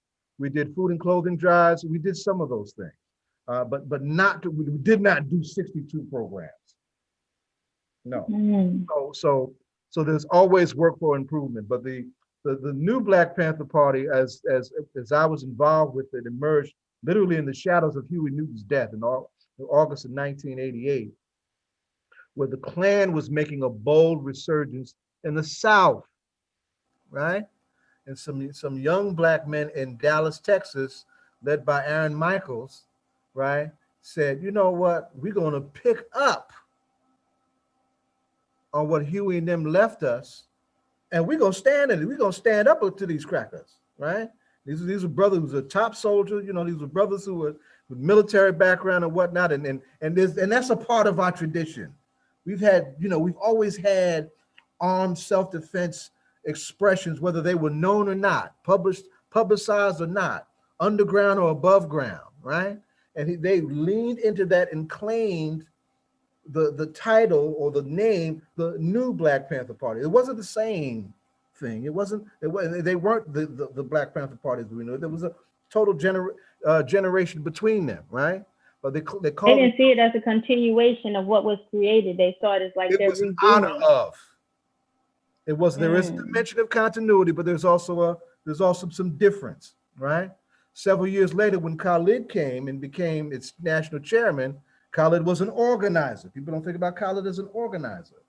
He grew the party, And he grew the party and tried to bring the whole question of our culture shackled with identity, as the poem says, huh? Right? And the wisdom of our culture, and I would dare say a synthesis, all of the important expressions of our embracing our identity on the shoulders of Malcolm. Malcolm didn't just inspire the Black Panther Party.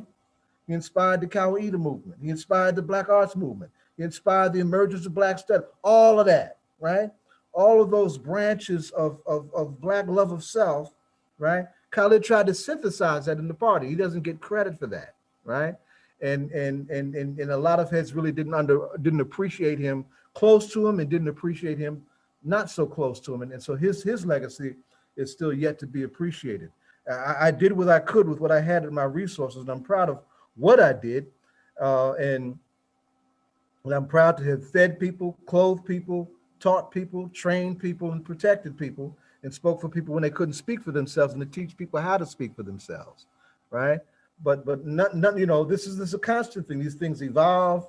They have good times, they have bad times, they have up surges, and they have downturns, right? I would say that the moments of the new Black Panther Party in the sun were twofold. One, under Khalid's leadership and Aaron's leadership, when they rolled into Jasper, Texas, and confronted the Klan by force of arms, when the Klan was flexing after the killing of a young man by the name of James Byrd, right? These are back in the glory days of somebody named Bill Clinton, who Black folks were addicted to in a sickening way back in the 1990s, right? Man got lynched, they on their knees waiting for Bill Clinton to come save them. No, the Black Panther Party rolled in locked and loaded, and stepped to the Klan, right? And I was mad at Khalid because he didn't call me to go with him. And that's what brought me in. He said, well, you come now because I need you. That's right. The second moment of the sun came in the wake of the Katrina disaster, the Katrina earthquake and its devastation in New Orleans, right? And we had squads that went in and literally rescued some 300 people and brought them out of New Orleans back into Texas and helped them, get to other places in the wake of that disaster. And that was an armed mission also. That was also an armed mission. Right, so it has the new Black Panther Party had its pluses, but I spoke about leadership and egos and folks not knowing how to, bend and let people grow and develop, and then the honor principle, those things got in the way, and then ultimately the party split into several different factions, unfortunately. One faction I'm still very proud of that I associate with, that's led by a sister. Her name is Crystal Muhammad, a brave sister who tried to bring forces together to try and correct some things that were not going on that was incorrect, and who's got a squad of troops that still report to her from several different quarters in the country. They still do rescue missions. They still do some very good things that I'm proud to still associate with. Thank you. Wow. I appreciate that, Baba Zayid. You actually answered my other questions as well, especially about, telling me about the young sister who led that other faction. I appreciate you and that information. You're welcome. Thank you. Let's go on to the next person. Yes. Next question comes from Charlene. Charlene, go ahead and unmute yourself. Ask a question, please. Peace and abundant blessings, family. I have a comment and a question, Brother Baba. Thank you for mentioning Kwame Ture. Oh my gosh. I looked at his YouTube videos and he ignites a passion and he inspires you in such a way. He speaks. The man was sexy. So in his words, nothing will move until the masses move. And I just want to say to each of us on this platform that I feel we have a duty to come together in a way to help the masses move, because not everybody's going to get the message right away. So he would say, organize and mobilize. And I feel like that should be part of our mission, to get ourselves together so that we could get our people together without judging anyone. And I also had a question. For the people that are in prison, I didn't even realize that or people were still in prison from the Black Panther Party. Is there like a list of them? How many of them are there? Is there a way for us to like reach them, help them, maybe Yes. get them freedom somehow? Yes. What can we do? Well, I want everybody to follow the Facebook page of my organization, the Malcolm X Commemoration Committee, because that's one of the human rights focus of our organization.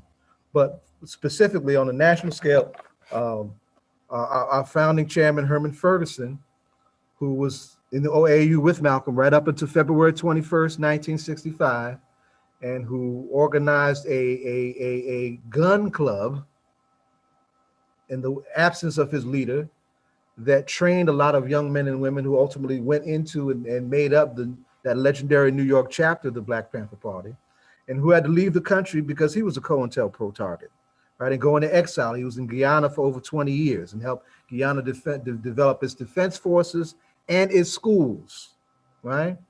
Came back to try and clear his name and was thrown into prison and did about 4 years on a conspiracy charge, right? But somehow his case got before the late great Judge Bruce Wright. And Bruce Wright did what Bruce Wright was known to do. He was known as cut 'em loose Bruce. He pissed white folks and police off like crazy, right? Giving justice to our people when he had it at his disposal.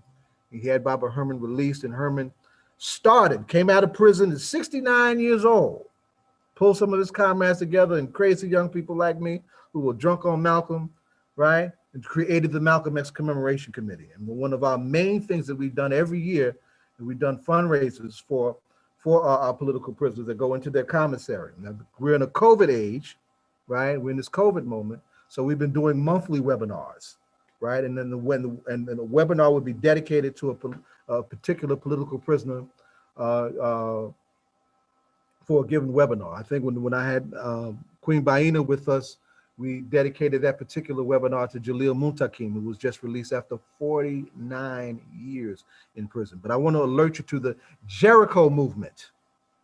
The Jericho Movement is a network of political prisoners in the United States, not just Black political prisoners, but all of the political prisoners in the United States that are opposing white supremacy here as we know it. JerichoMovement.com. All right, that's great information. Thanks for sharing, and thanks for that question, Charlene. Appreciate it. I appreciate you uplifting Kwame. Kwame was one of my favorite teachers. I knew him personally, and he was a very important influence on me. Absolutely. Yeah, absolutely. For anyone who doesn't have the book Black Power, I mean, that's a good place to start with Kwame Ture. That's when he was Stokely Carmichael. My last seminar we talked about Malcolm's influence on SNCC, and I had his comrade Mukasa Ricks.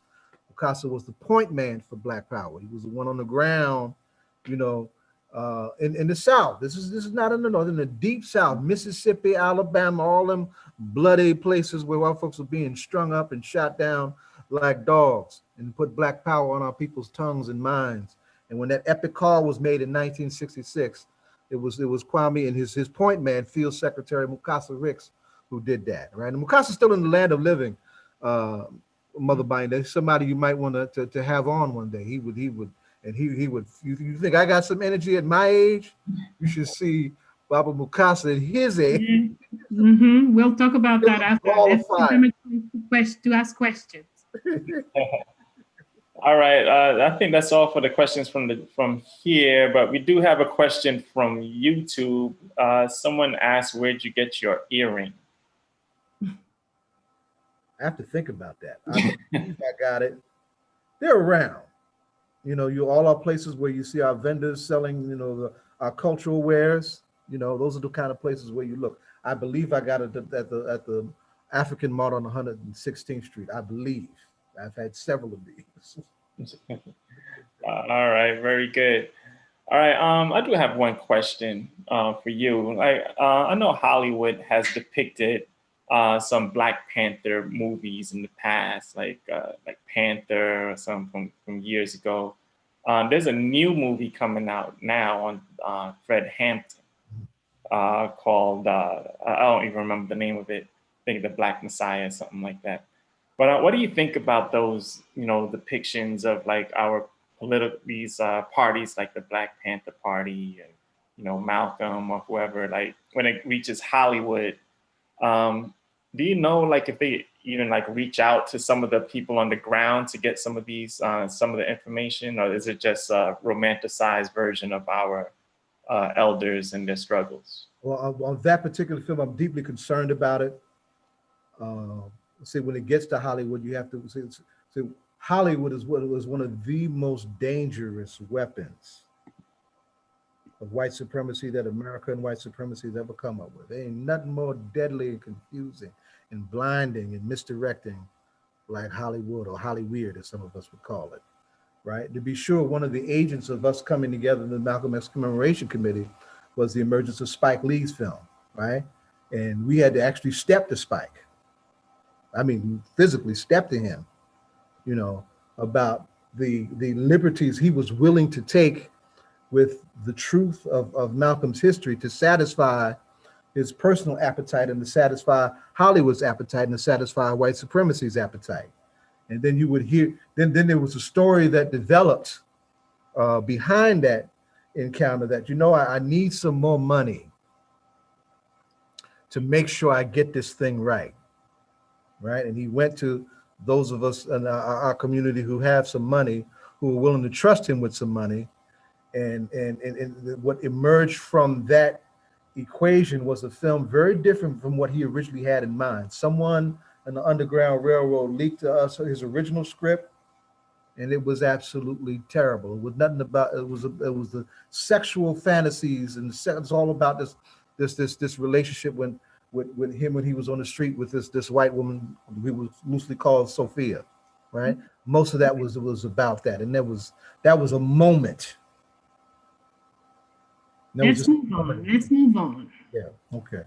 All right. So, Francis, you to your point, it's well taken. I'm concerned about the film. We're looking to do something with Fred Jr. to see what we can do so there's no license being taken with his father's life. All right. Very good. Very good. Okay. We have 2 questions that just snuck in. I think we have a few more minutes, so we'll go ahead and we'll take those questions. Let's make it quick, guys. First comes from Byron Washington. Byron, go ahead and unmute yourself. Ask a question, please. Hey, how you doing? Peace, brother. Peace, Mama Bello. I had got cut off. I had to go into a meeting at work. Apologize. Question is, I recently read, and it wasn't sure if it was true, that I understand Barack Obama is an enemy to Black people, as mulattoes have typically been throughout our history. Is it true that he put a $2 million bounty on Asada Shakur's head, or is that just false information? It's just, Barack Obama was the manager of an empire. Be clear about that. Y'all can take that any way y'all want, right? But he was the manager. He had a job, right? And in the managing of the empire, you manage their military affairs, right? And that bounty was upped on his watch. But not only that, Africa's most generous and most stable country was overthrown on his watch. Libya. What Libya was trying to do for the African world at that moment was instructive, hugely valuable, and important to our world in that particular time. And it was on his watch, under his management of the empire, that important figure in our space and time was taken down. So that is true. Yeah. I appreciate the confirmation on that, brother. Yeah, but like I said, I understand our history. And I know that mulattoes throughout history have been the white man's greatest secret weapon to Black liberation. They've done it over and over again. So I know my enemy well, and I just want to confirm that. You're welcome. All right. Thank you very much, Brother Byron. All right. Let's go to our last question of the afternoon. Comes from Daphne Bruno. Daphne, go ahead. You can unmute yourself and ask the question, please. Bonsoir tout le monde. Honneur et respect tout le monde. Brother Zayid, thank you so much for your presence here today. The question that I have is basically relating to you know, being approached by, okay, I'm just going to ask it straight out. Have you ever been approached by any organization, whether it's government or individuals, that basically sought to sabotage the work that you were doing? And if not, if you were, how would you react to something like that? Because we know that in history, that is something that is part of our story, which is that they have used our own people against us to sabotage the work of our people. How would you react to something like that if that were ever the case? Or have you been approached? In the language of roster culture, you have to stand on your own truth. Right? Malcolm was approached by the FBI 3 times. 3 times. And one we got on tape. Right? And he stood on his own truth. You insult my intelligence, he said, if you think I'd give you anything on any of our people. Right? You let them know who you are. They know who you are, but they're going to try. Tyranny never sleeps. Right, Mama Bayyinah? Yes, sir. Okay. Tyranny never sleeps. No, I've had soldiers of mine approached and threatened. Right. I have the painful distinction of being on a domestic terrorist watch list, and they remind me of that regularly. Right. But in terms of them personally approach me, no, not yet. But it can happen. But you stand on your own truth. You let them know who you are. And if you are who you say they are, they ain't gonna get nothing from you. But confirmation that he's real about all that crazy liberation stuff he's talking. We ain't gonna get nothing out of him. This is like a second part question, just very brief. How would you, are there any details or certain hints that you would be able to deter whether it's someone, even though they look like us, is not for us? Queen, I appreciate that question because it's an important one. That's a military question. Right? What is one of the things that Mama Bayyinah has been trying to give you week after week that begins with the letter D? Discipline. Right? When you have a structure that is governed by certain principles and dictates, everybody must follow that discipline. But when you see, and one of the ways it tends to manifest itself, to your point, and this is one of the concerns that we have about the new film around Fred. We were concerned about the informer that set Fred up being glorified or reimagined as opposed to being dealt with for what he did, right? It's folks who break from the discipline trying to prove to be that I'm more militant than you. I'm blacker than you. You know, I'm more revolutionary than you. It ain't about you, Negro. It's about the greater good of the mission. Stand on your discipline. Folks who don't do that, those are the ones you got to watch. Very good. Very good. Awesome. Great question, Daphne. Thank you. Thank you. And yeah, I think that is our last question. So thank you so much, Baba Zayid. And you're Franz, I have a question, Franz. Oh, okay. All right. Well, someone snuck in there. So go ahead and quick question. Go ahead. Yes, this is Fitzgerald. I'm sorry that I snuck in. It's because I'm doing it by phone today, so I don't know how to raise my hand by phone. Yeah, but Recognize brother, I'm watching you. Yes, but brother, I have a question, brother. Now, I know I'm aware about the movements against white supremacy. Now, my question is like, I've never heard about like the movements against the Arabs and against the Asians. So does any movement of such exist? That's my only question for today. And I imagine that's to both of us. There should always be resistance, and I would dare say there always has been. Right? And our ancestors never accepted oppression, no matter what the quarter it came from, right? And the trans-Saharan slave trade is as vicious and as brutal as the transatlantic slave trade, right? And we need to be very clear about that. And you know, Anybody that does not allow you to put your Africa at the center of your being and your reality is probably not your friend. Right? So and that's where your resistance should begin. Don't wait till they've cornered you and surrounded you and then taking your stuff over to do that. Whenever your particular is not up front and you're not allowed to do that, that's your flag to get your stuff ready to defend yourself. Fantastic. All right. Thank you, Fitzgerald. And yeah, okay, that's it. So thank you so much, Baba Zayid, man. That was great information, great energy. Man, next time I'm in Jersey, definitely I'm gonna hit you up, man, so we can get together. Soprano State, gangster as it comes. Oh my God. Yes, indeed, man. So I appreciate you. Thanks for joining us. Thanks for sharing your time with us. And man, we definitely got to do this again soon. Queen Bayyinah, I miss you. I appreciate you. I'm supremely proud of you. You know I'm forever at your back. France, I see you too, son. I see what you're doing. I see the kind of life that you're living. It's a very balanced and very full life, you know. And those of us who are fathers of daughters, we appreciate young men like you, right? So I want you to have that too. Keep doing what you're doing.